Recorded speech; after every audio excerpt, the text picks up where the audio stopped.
Muraho neza, ndabasoje mwese aho muri hatandukanye mukurikira ijambo ry'Imana. Amazina yanjye nitwa Nkundamahoro Salomo. Nshimiye Data wa twese wongeye kumpa undi mwanya mwiza kugira ngo tuganire ku ijambo ry'Imana.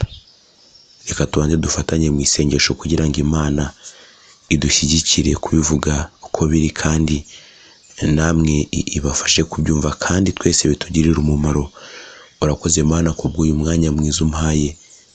Fasha mu gusobanura ijambo ryawe, ko ijambo ryawe ridasobanukirwa uko umuntu yishakiye, ahubwo risobanurwa uko Umwuka Wera amutegeka. Ubwoko bwawe bugiye gukurikira ijambo nabwo ubufashe gusobanukirwa kandi rigire umumaro mu mitima yacu. Ni mu izina rya Yesu Kristo dusenze twizeye, amen. Reka dusome ijambo ry'Imana turi buze gusanga mu butumwa bwiza bwa Yesu Kristo. Ubwo butumwa bwanditswe na Luka igice cya 12 umurongo wa 35. Haravuga ngo muhore mukenyeye kandi amatabaza yanyu yake. Kansubiremo, muhore mukenyeye kandi amatabaza yanyu yake. Reka dusome iryo jambo n'ubundi muri Bibiliya yitwa ijambo ry'Imana. Haravuga ngo mu butumwa bwiza bwanditswe na Luka igice cya 12 umurongo wa 35, haravuga ngo muhore mukenyeye nk'abari ku kazi kandi amatara yanyu agumye yake. Iyo ni ijambo ry'Imana Yesu ashyize ku mutima wanjye muri iki gitondo ngo turiganireho. Mwese ndabararikira guhugukira ijambo ry'Imana kandi tugakomeza kurikunda kuko ari byo biryo by'ubugingo bwacu, kandi umukristo utarya ijambo ry'Imana nk'ibiryo by'ubugingo aragwingira. Tunye ijambo ry'Imana ritubwira gukenyera. Turaza gukoresha ibibazo twibaza kugira ngo dusobanukirwe iri jambo neza. Mbere na mbere muze kunyemerera mvuge ku kintu cyitwa gukenyera. Gukenyera ndagira ngo mbabwire ko ari uguhora witeguye. Yesu ashimwe. Gukenyera ni uguhora witeguye kugaruka ku mwami wacu Yesu Kristo. Hanyuma uko gukenyera ndibuze kongera kwibaza ikindi kibazo nyuma yuko tubonye ko gukenyera ari uguhora witeguye, utarangaye, udahugiye mu by'isi, ahubwo umutima wawe uwerekeje ku by'ijuru. Kabiri, turaza kureba ngo ni iki umuntu akwiriye gukenyera, cyangwa niba tubonye ko umuntu akwiriye gukenyera n'icyo akwiriye gukenyera. Ijambo ry'Imana riravuga ngo duhore dukenyeye kandi duhore dukenyeye ukuri. Iki ijambo ry'Imana ritubwira, kandi ndagira ngo mbabwire ko ukuri ari ryo jambo ry'Imana. Yesu yaravuze ngo Data uberesha ukuri kandi ukuri ni ryo jambo ryawe. Rero dukwiye guhora dukenyeye ukuri ari ryo jambo ry'Imana. Dukwiye kuguma mu ijambo ry'Imana kugira ngo duhore twiteguye kandi duhore turi maso dutegereje kuza ku mwami Yesu Kristo. Bivuze ngo umuntu utagumye mu ijambo ry'Imana ntago aba akenyeye. Uko kuri niryo jambo ry'Imana dukwiriye kugumamo kugira ngo duhore twibwira, kugira ngo duhore dusoma, kugira ngo duhore dukora ibyo ijambo ry'Imana ritegeka. Bivuze ngo tugiye guhora dukenyeye ukuri, kandi uko kuri kumeze nk'umukandara twambaye, kuko uwo mukandara niwo ugereranywa n'ukuri. Turibaza ikindi kibazo cya gatatu, ese ni ukubera iki umuntu akwiriye guhora akenyeye? Ni ukubera iki umuntu akwiriye guhora akenyeye?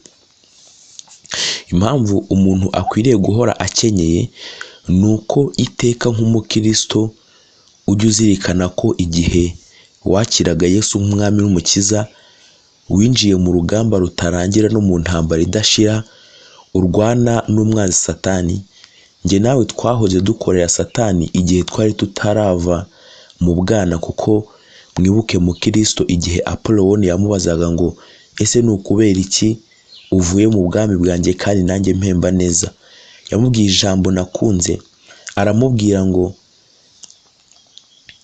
igihe nagukoreraga nari nkiri umwana, ntarakura, ntaraba mukuru, ariko ubu maze gukura, maze kumenya gufata imyanzuro myiza. Hanyuma aramubaza ngo ese ko ibihembo byanjye wabyanze kandi ari byiza. Aramubwira ngo ibihembo byawe ni iby'agahato kandi kugukorera byarananiye. Ndagira ngo nkubwire, iyo ntambara Mukristo yarwanye mu gikombe mucisha bugufi, natwe niyo duhora turwana. Duhora duturanye n'ibishaka kudukenyuruza. Nubwo dukenyera, ariko ibigeragezo bihora bihari kugira ngo bitestinge cyangwa bigerageze ukwizera kwacu ko ari ukuri koko. Rero ukwiye guhora ukenyera, ukwiye guhora witegura kugira ngo ibyo bigukenyuruza bisange umukenyero wawe, bisange wa mukandara wawe, bisange kwa kuri kukuzuye, bisange ijambo ry'Imana riri muri wowe. Nkwibutse ko ibyo bikugerageza ntago wabitsindisha imbaraga zawe bwite, oya, ahubwo ubitsindisha ijambo ry'Imana uhora ukenyeye, ubitsindisha ijambo ry'Imana uhoza mu mutima wawe. Dawidi yaravuze ngo nabikiye ijambo ryawe, haleluya, nabikiye ijambo ryawe ku mutima kugira ngo ntagucumuraho. Hanyuma turebe nanone, ese ni ryari umuntu akwiriye gukenyera? Ijambo ry'Imana ryatubwiye ngo muhore mukenyeye kandi amatabaza yanyu yake. Bivuze ngo nta n'agahe ko kuruhuka karimo mu gukenyera, nta gahe karimo ko kuruhuka, ko kurangara, nta gahe karimo ko kudakora iby'Imana ishaka, nta n'agahe karimo ko kugira ngo umuntu arangare, oya. Bivuze ngo dukwiriye guhora. Ijambo ry'Imana riravuga ngo umuriro wo ku gicaniro uhore waka iteka ntugasinzire. Bivuze ngo uwo muriro wo ku gicaniro uhora waka, bivuze ngo nyirawo akwiriye kongeramo inkwi akenyegeza. Burya iyo usoma ijambo ry'Imana, iyo urimo gusenga, uba urimo kongera inkwi muri wa muriro. Uwo muriro ni uwuhe? Uwo muriro ni umwuka wera, uwo muriro ni amasengesho. Ngo amatara yanyu cyangwa amatabaza ahore yaka. Bivuze ngo ayo matabaza ni amasengesho, ayo matabaza ni umwuka wera uri muri twebwe. Iyo ndimo kongeramo inkwi, ni uburyo mba ndi gusoma ijambo ry'Imana, ni uburyo mba ndi gusenga, ndetse n'iyo ndi gukora iby'Imana ishaka, burya mba ndimo kongeramo inkwi. Ngo umutambyi, kandi mbibutse ko turi abatambyi, ijambo ry'Imana mu Byahishuwe riravuga ngo yaduhinduriye kuba abami n'abatambyi. Ngo umutambyi ari we twebwe, mbibutse ko umutambyi mukuru ari Kristo, ariko natwe turi abatambyi kuko yaduhinduye kuba abami n'abatambyi. Nuko ngo uwo mutambyi ngo ajye yongeramo inkwi uko bukeye uko bwije. Bivuze ngo nta gihe cyo kuruhuka cyangwa nta gihe cyo kudamarara gihari. Hanyuma ndizera ko uko twatangiye turimo gusoma rino jambo, hari ubusobanuro umwuka wera ariduhayeho. Duhore dukenyeye kandi amatabaza yacu yake. Duhore dutegereje kugaruka k'umwami Yesu. Babajije ikibazo Yesu, baramubaza ngo ni ikihe gisonga gikiranuka? Arabasubiza ngo igisonga gikiranuka nicyo shebuja azaza agasanga kirimo gikora umurimo yagishinze.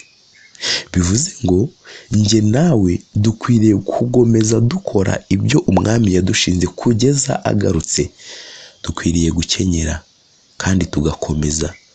Impamvu twayibonye, duturanye n'ibishaka guhora bidukenyuruza, ari we Satani n'ibigeragezo bishaka kuyageza kwizera kwacu. Ariko umwami arahari ngo atuneshereze, umwami arahari ngo aturwanirire. Umukozi w'Imana umwe nkunda yavuze ikintu gikomeye, aravuga ngo ibitunesha, ibidukenyuruza, ibitugenza ngo bidukure mu rugendo bituranye natwe, ariko ubu tuneshereza tuyi imbere muri twebwe. Urakoze mwami kubwira ijambo. Tera abantu bawe nanjye ndimo umwete uguhora dukenyera no guhora twongera inkwi mu gicaniro, kuko dukeneye gutuma amasengesho yacu, uwo muriro uri muri twebwe utazima, kuko umwanzi ushaka kuwuzimya ahora ari hafi yacu. Ariko ijambo ryawe rirakomeye kandi tugiye guhora dukenyeye. Urakoze Mana, urisobanure kurutaho mu mitima y'abantu bawe, mu izina rya Yesu, amen.